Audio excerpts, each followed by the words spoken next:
네, 월요일 이 시간 우리 일상에서 일어날 수 있는 법률 사례를 쉽게 알아보는 시간, 법률 상담소 시간입니다. 법무법인 더정성 홍하진 변호사와 함께합니다. 안녕하세요.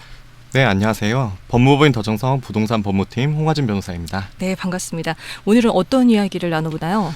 예, 조금 특수한 주제이긴 하지만 최근 수년 내에 울산 지역에서 문제가 불거지고 있는 지역주택조합에 대하여 말씀드리고자 합니다. 네, 뉴스에서는 많이 방송이 됐던 것 같아요. 그런데 이 지역주택조합에 대해서는 사실 일반인들이 생소하게 느낄 것 같거든요. 네. 지역주택조합이 뭔지부터 좀 풀어주세요.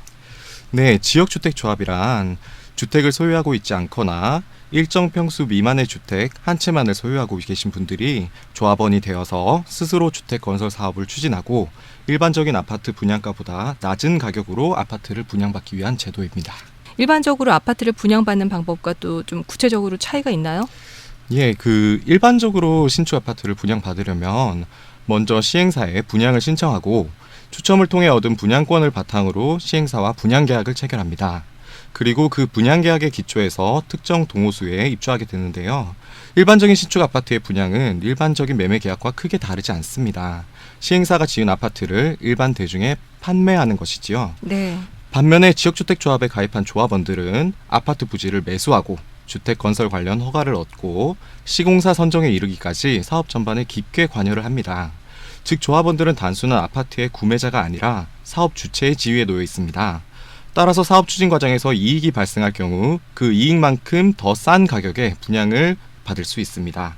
그러나 조합원들이 사업 주체의 지위에 있다는 사실이 마냥 조합원들에게 긍정적인 영향을 미치지만은 않는데요. 네. 사업 추진 과정에서 손실이 발생한다면 사업 주체인 조합원들이 그 손실을 부담해야 합니다. 사업 추진 과정에서 다액의 손실이 발생할 경우 조합원들이 부담해야 할 금원이 일반 분양가보다 높아지는 경우가 발생합니다. 싸게 아파트를 분양받으려고 조합에 가입했는데 역으로 손해를 보고 아파트를 분양받게 되는 것입니다. 그렇군요. 말씀하신 내용을 정리해보면요. 일반적인 아파트의 분양은 아파트를 매수하려는 형태와 크게 다르지 않고요. 조합 아파트의 분양은 스스로 사업 주체가 돼서 사업을 추진하고 또 이익이 발생하면 일반 분양가보다 낮은 가격에 아파트를 얻을 수 있고 또 손해가 발생하면 일반 분양가보다 높은 가격에 아파트를 분양받게 된다. 이렇게 우리가 이해하면 되겠네요. 그리고 서두에 울산 소재 지역주택조합에 최근 문제가 불거지고 있다고 말씀을 하셨는데 이 말은 울산 지역 지역주택조합에 가입해서 이익을 얻기보다는 손해를 보는 조합원들이 더 많다는 이야기겠죠. 예, 그렇습니다. 작년 말에 울산광역시가 발표한 자료에 의하면 울산 지역에는 설립인가를 받은 지역주택조합이 30여 개소가 있고요. 가입한 조합원 수는 10,000세대 이상에 이릅니다. 이 중 과반수 이상이 2015년에서 2016년경에 설립인가를 받았음에도 불구하고 아직 착공조차 이르지 못한 경우가 대부분입니다. 그리고 사업이 완료되더라도 일반 분양가보다 낮은 가격의 조합원 분양을 받을 수 있는 조합은 사실상 거의 없다고 보시면 됩니다. 그렇군요. 진짜 안타까운 내용인데 그러면 말씀하신 대로라면 사업이 지연되고 조합원들이 손해를 본다는 점은 울산 소재 지역주택조합이 가지고 있는 공통적인 문제점이다. 우리가 이렇게 알 수 있겠어요. 네. 조합 사업이 지연되고 또 조합원들이 손해를 보게 되는 이 근본적인 이유는 뭔가요? 예, 앞서 지역주택조합 사업의 사업 주체는 조합원이라고 말씀드렸는데요. 그러나 조합원 대부분은 주택건설 사업에 대해서 전문적인 식견을 가지고 있지 않습니다. 따라서 사업 시행에 관한 전반적인 행위를 업무대행사에 맡기게 됩니다. 업무대행사는 사업부지의 선정, 조합원 모집, 조합원들로부터의 사업비 징수, 사업계획 수립 및 변경 등에 관하여 광범위하게 관여를 하는데요. 여기서 조합원들은 업무대행사가 진행한 일들을 소극적으로 승인해주는 역할만을 담당합니다. 여기서부터 문제가 발생합니다.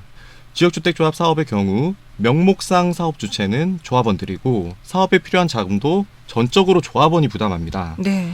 그런데 실질적으로 사업을 시행하는 주체는 업무대행사입니다.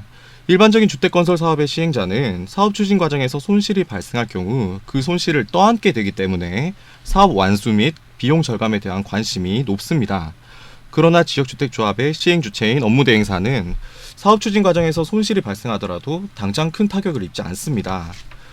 업무대행사는 조합 사업이 난항을 겪더라도 조합으로부터 계약에 따른 용역비를 지급받는 것에 큰 문제가 없고 사업 지연이 발생하더라도 그 손실을 조합원이 대신 부담하기 때문입니다. 그렇군요. 정리해서 말씀드리면 지역주택조합 사업의 성공률이 저조한 근본적인 이유는 실질적인 사업 시행 주체와 사업 손실을 부담하는 주체가 분리되어 있음에 기인한다고 생각합니다.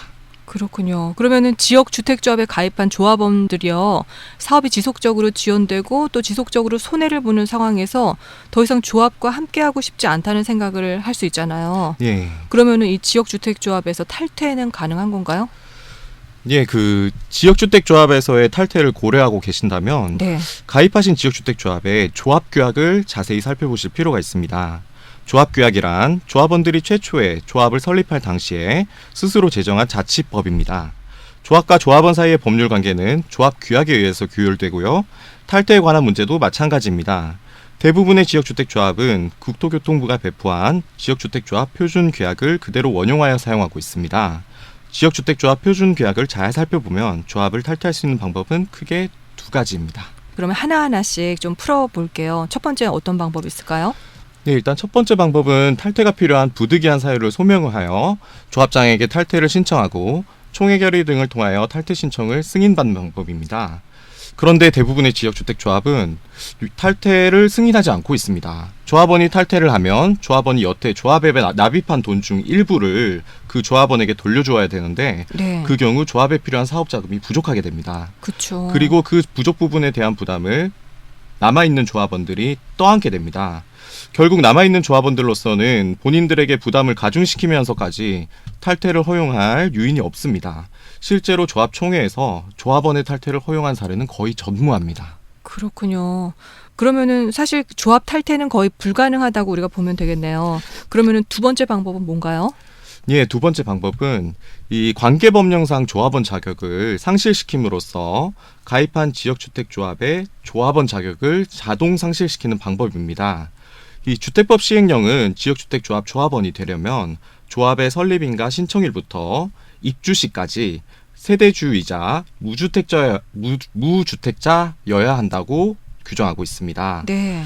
따라서 조합원이 조합사업 진행 중에 세대주 자격을 상실하거나 주거 전용 면적 85제곱미터 이상의 주택을 구매하게 되는 경우에 지역주택조합 조합원 자격을 잃게 됩니다. 그렇군요. 그런데 그러면 돈이 있으면은 이것도 가능한 건데 진짜 집 딱 한 채 가지고 있는 사람이 이렇게 조합원에 가입을 했을 경우에 진짜 탈퇴는 참 어려운 일이네요. 그렇죠? 네, 그렇습니다. 사실 그 주택을 구매하는 방법은 네. 이제 비용이 많이 들어가기 때문에 이제 취하기가 좀 어려운 측면이 큽니다. 이제 그러다 보니까 이 조합원 자격을 상실시키는 방법을 활용하시는 분들께서 이제 주로 사용하시는 방법이 이제 네. 세대주 자격을 상실시키는 방법이 되죠. 그렇군요.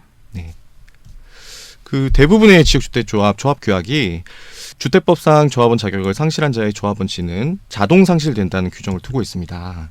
따라서 조합원이 세대주 자격을 잃거나 주택을 구매하는 등의 사유로 주택법상 지역주택조합 조합원 자격을 상실하게 되면 조합의 의사와 무관하게 그 네. 지역주택조합의 조합원 자격을 자동으로 상실하게 됩니다. 근데 다만 그 조합원 자격을 이제 의도적으로 상실시키는 방법이 이제 과연 허용될 수 있을 것인지에 대해서 이제 네. 갑론을박이 많았습니다.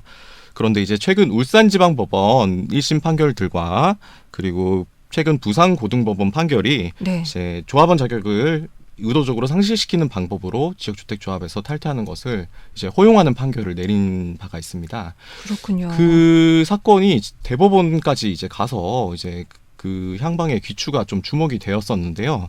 그 지난 4월 24일에 이제 네. 대법원에서 이제 그 부산고등법원 판결을 그대로 유지하는 결정을 내렸습니다. 예, 그래서 이런 대법원의 결정이 향후 지역주택조합에서 탈퇴하고자 하는 조합원들에게 그 힘을 실어줄 수 있을지 그 귀추가 주목되는 상황입니다. 그렇군요. 오늘은 최근 울산에서 문제가 되고 있는 지역주택조합과 관련해서 여러 가지 이야기 나눠봤습니다. 지역주택조합에 가입하고자 하시는 분들은 정말 신중하게 판단을 해야겠어요. 예, 그렇습니다. 이거 한 번 가입하면은 네. 탈퇴가 쉽지 않기 때문에 그 가입하실 때는 극히 신중하게 결정을 하셔야 되고요. 네. 이제 규약 내용에 따라서는 이제 탈퇴가 가능한다고 하더라도 분담금을 한 푼도 못 돌려받게 되는 경우도 발생을 합니다. 그렇기 때문에 혹시 가입을 하게 되시더라도 계약서 내용이랑 조합 규약 내용을 상세하고 꼼꼼하게 살펴보신 뒤에 가입하셔야 됩니다. 그렇군요. 네, 오늘 법률 상식 지금까지 법무법인 더정성의 홍하진 변호사였습니다. 오늘 도움 말씀 감사합니다. 예, 감사합니다.